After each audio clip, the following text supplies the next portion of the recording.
party in Lagos collaborating based on your relationship with Body George? That's a very good question. So let me start from the Chief Body George question. Chief Body George is a father to me. Him and my father are very good friends for the last, before I was born, they've been friends. He's someone that I always go to for advice. Also, he's a proper Pataki. He's somebody that loves Lagos. You might know that his uncle was Governor Macaulay, right? So these are people that carry politics on their head and they want to see better Lagos. So it's always somebody that will get advice from and get insight from. And that relationship is not going anywhere. It's not going anywhere, as in it's not ending anytime soon, whether it's for politics or for any other reason. Jimmy Agbaje is also somebody that I hold very close. His son was a dear friend of mine. He's late now, so that was the last time I saw Mr. Jimmy Agbaje. I went to go and pay condolence visits at his house at Apapa. There's also somebody that I highly respect and some groups together and we see each other. And we're cordial with each other. In relation to Jandor leaving the PDP, I'm sure he has his reasons. I don't really want to talk about Jide Adediran, but talking about working with the PDP, definitely. The idea is that all the parties in Lagos State will come together and face the APC. So we are in constant talks with all the people that matter in each of these parties to try and build a collaboration to face the APC. So another time, two questions again, as usual. Your style of cap is unique. I think this is your administration. And tell us about this cap. Okay. It's a white cap. I'm not a white cap chief. I don't own enough land to be a white cap chief. There are deeper things to my colors, and those that know will know. But I like white. White goes with my spirit, goes with my essence, and it also represents purity. It represents the idea of being careful not to be stained. It also represents peace, represents calm, and that's why I like that idea of white. And then just with caps, I've just been playing with different styles, the embroidery, my family logo. That's it.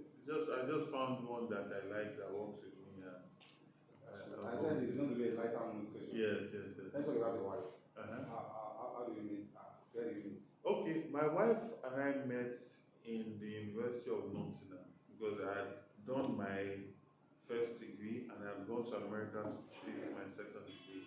So she came there as a master's student, and that's when we first met and became friends.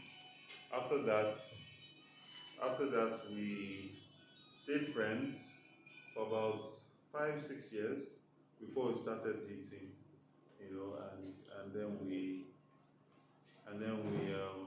and after that we got married.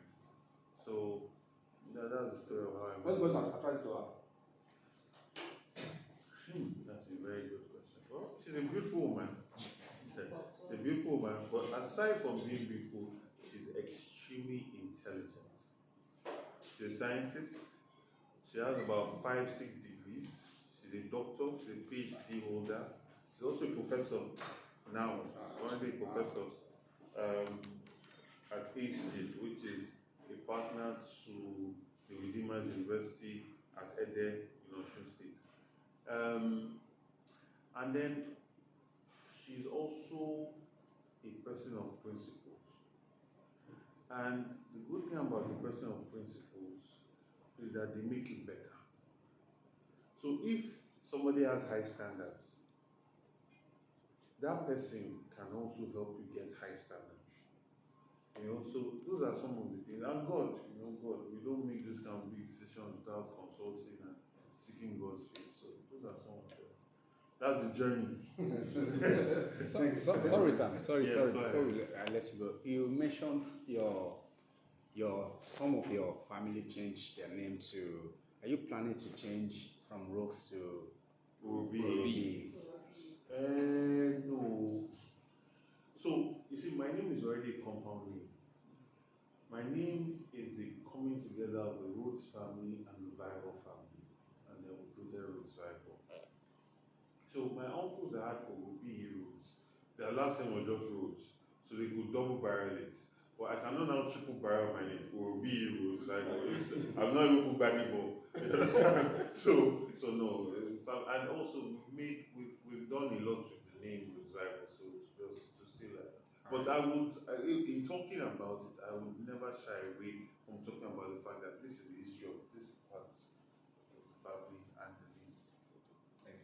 Thank you, sir. Yeah, so I want to take you back to Labour Party as well. Okay. Though you said something on it, but in 2023, to my own view, I think some of the things that affect the Labour Party as a whole, I'm not talking about Lagos, is structure.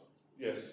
You know, Labour Party is just a party that just emerged in that 2023, just when people are agitating for change, sudden change. So people just move into that. The movement. Yes, it's a movement. So there was not structure to talk per se. Now, what's the leadership of the Labour Party doing to bring structure into the party? That's the first question. The second question is that because of the change that people want, I realize that the youth in the Labour Party, somehow, some of them, maybe due to the lack of politics, they are somehow violence. Not violence is not that they are beating people, but as in a kind of abusive, they abuse people a lot. In fact, if they know that you don't support Labour Party, what they resort to is to abuse. They bully you, even though on social media. What he was trying to say is that most of the followers are influencers. Yes, and it affects Labour Party a lot. So what are you going to do? Is there going to be orientation for all these young guys in Labour Party that they won't chase your people that love you, that want to vote you, they won't chase them away to another party? So these are the 12. I mean, first, about structure. You know, I said last week Saturday, I was at our state secretariat where we hosted all the women leaders across all the wards in Lagos State, and we were all there and we celebrated with them. These are the things that we are doing to build our structure. We're also doing registration exercises. We are bringing a lot of people into the party. A lot of things that you are going to hear about in the coming weeks that focus on bringing more and more people into our party. We understand the importance of structure now more than ever. You know, before it was a movement and we don't have enough time to structure it out. But structure is very, very important. But the structure must not be one that is just there to just seize power for the sake of it. That structure must also be a structure that is there in the interest of the people. So we have to be very selective of the people that we are bringing into structure. You know, for too long in this Nigeria, politics has been about the big man, and the big man will send money down through the structure. It has just been a structure of collecting money, violence, fight. It has never been a structure of ideas, vision, mobilization, door to door. So that's what we are working on, and by God's grace we'll succeed. In relation to this social media menace, because that's what has become, I'm not going to take the side of anybody. I've told you the lies that were told about me. Okay? So let me speak about my own experience. Lies that were told about me, at least if it was on Twitter, I can respond. Those lies were sent over WhatsApp. So many WhatsApp groups, market woman groups. When you just see Gbadebọ say Omoibo, they can like me, but once they just hear down, they are not interested again. Now, look at the lie. My father's name is Olawale Rhodes-Vivour. He was born in Lagos. He went to St. Gregory's College. His father's name is RW Akinwumi Rhodes-Vivour. Right? That one's father's name was Bankole. I can continue going. At least 6-7 generations. These are not people that we don't know who they are. There's a picture of them. History books have been written on them. And then you say that Omoibo. Those are lies. Now, where will you see that I went to go and say Jide Sanwo-Olu is this or that, or is a lie? No, all my criticism of Jide Sanwo-Olu was based on the work. I said, you have not done well with the blue line. You have not done well with the way this money is being spent. I do not like the way you are doing the roads. There are no inner roads in Lagos. Local government is not functioning well. It was issue. Jide Sanwo-Olu cannot come. And I will tell him that, okay, your father is from Ogun State. That's as far as personal as it is. And he will not deny it. Because it's not a lie, all of us know. At the same time, I was knowing that Jide Sanwo-Olu's wife is from Lagos Island. She's from Karena family. I will not deny that. Right? So when Lagos indigenes are saying that, Otoge is enough, it's time for us to be in charge of our affairs because we don't have any other state to go and practice our politics. Anima Shaun cannot go and be governor of Ogun State. Anima Shaun cannot go and even be local government chairman in Osun State. It's the truth. So at least speak to us too. You have done it for 20 years, okay? Speak to us. Let some of our people take charge of Lagos State. That's how far I went. We want to talk about personal things, but I don't come and create lies and all that. So this propaganda thing, it did not just start from 2023. The person that suffered it the most was Goodluck Jonathan. And the PDP did not have any comeback. This one finished that man.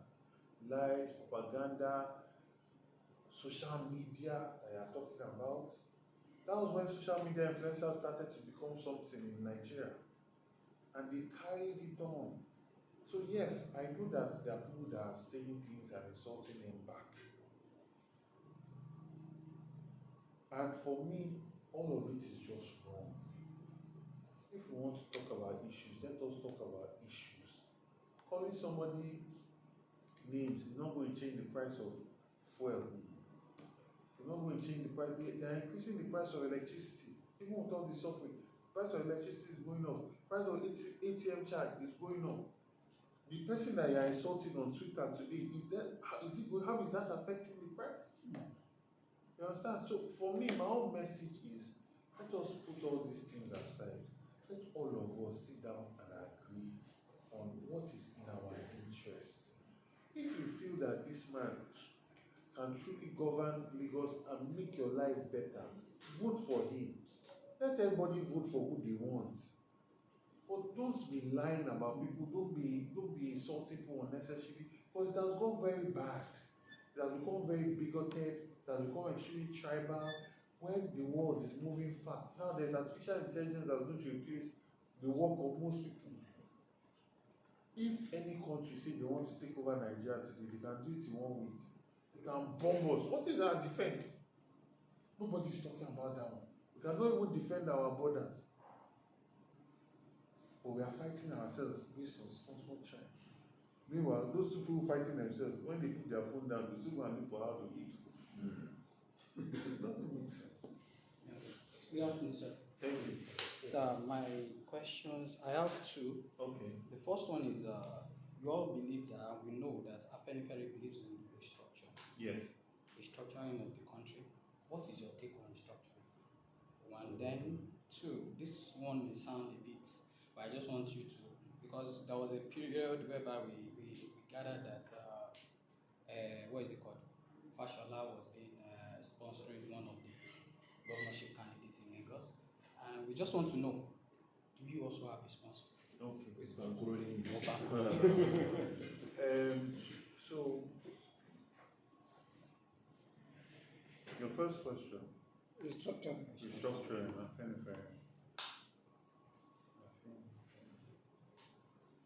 Nigeria needs to be restructured. I believe Nigeria needs to be restructured. I believe that states need to be given more power. I believe that the chief security officer of the state should truly be the chief security officer of the state. So we need state police. That's why I was very happy with Amotekun when it was created.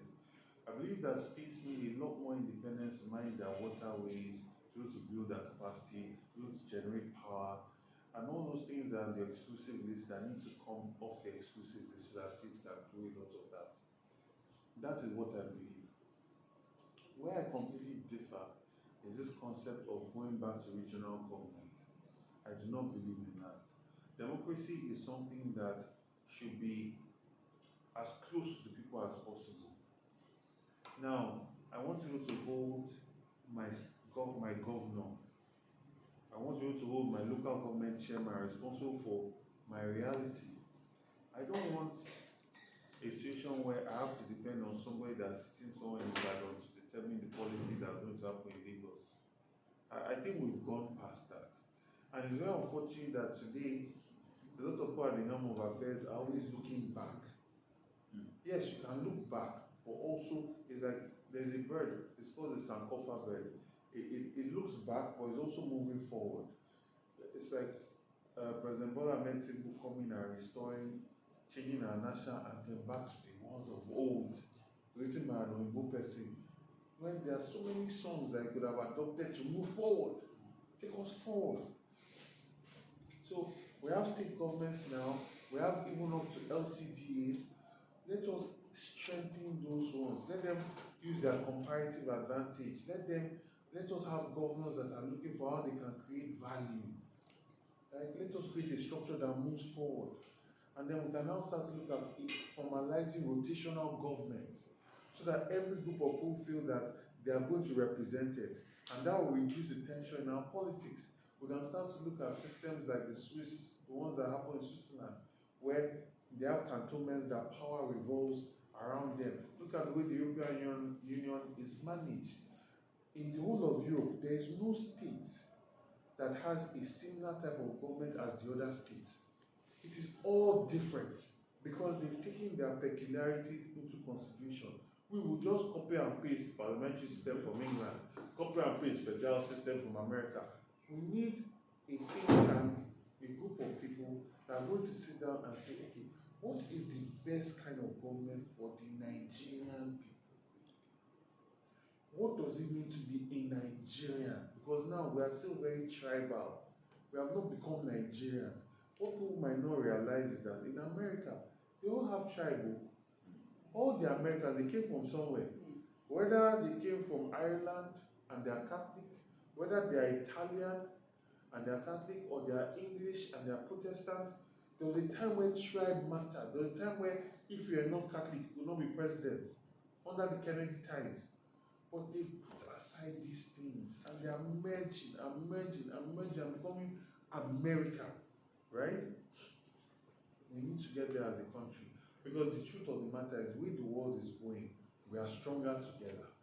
If government is doing what they are supposed to be doing, if the education system is equal across the country, if healthcare system is equal across the country, it doesn't matter about religion, right? It's about the capacity, the development index of each and every Nigerian, and that way we can become truly great as a people. Thank you. The second one. That's the second question. Oh, the bankrolling. Yeah. Yes, I remember that there was a candidate that said that Fashola is his main person. Fashola is going to support him to do this, do that. And when they asked Fashola said it was just his cameraman. Doesn't know why he's having delusions of grandeur, but they know what is going on among them. See, the good thing about my own situation is this. I believe in power of the people. That's why I will sit down and I will grant interview, I will go and meet people, I will engage, because the only way I'm going to get into office is God and the people. So my own work is not a very expensive work. It's like His Excellency Peter Obi. I was there in a meeting where they brought a bill of almost 3 or 4 billion that they want to use to do banner for him all over Nigeria. And he said, no, he's not going to do that. That every time he goes to an event, he will stand and take picture of everybody that wants to take picture with him. He does not just enter as a big man and go like a big man. He will stand and wait. I've been on the flight with Peter, also with His Excellency Peter Obi. Also come down from the plane, he will stand to the side. People will come down and take picture with him. When they are finished, that's when he will go. And he said, all those pictures are my billboard. I don't need to go. So the big man that will not do that just wants to come with his private jet, land, move, he will now use his money to do billboard. I mean, I'm not a big man, I'm a young man. And I am pushing ideas. I'm telling people my message about making a Nigeria that will be better for them, their family, their loved ones. So, by God's grace, I am also an industrious young man. I have interest in technology, I have interest in architecture, I have interest in commodity trading, and I have interest in finance. So we are doing okay for ourselves. And God will continue to strengthen us. And there are people that donate to us. There are people that donated to our campaign accounts. We raised almost about 15 to 20 million of people just donating 1,000 naira, 2,000 naira, 10,000 naira in the last election. I have friends, I have family, I have uncles, I have people that will come and support, right? So I'm not saying that I did everything by myself. No. I have family, I have friends, I have acquaintances that all came in and chipped in their 1 million here, 2 million here. And yeah, I'm grateful to God for that. But I don't have any big godfather that say, oh yeah, go and do this. Yeah, and then when I enter, they will now be controlling me like puppet. No. All right, thank you. Thanks.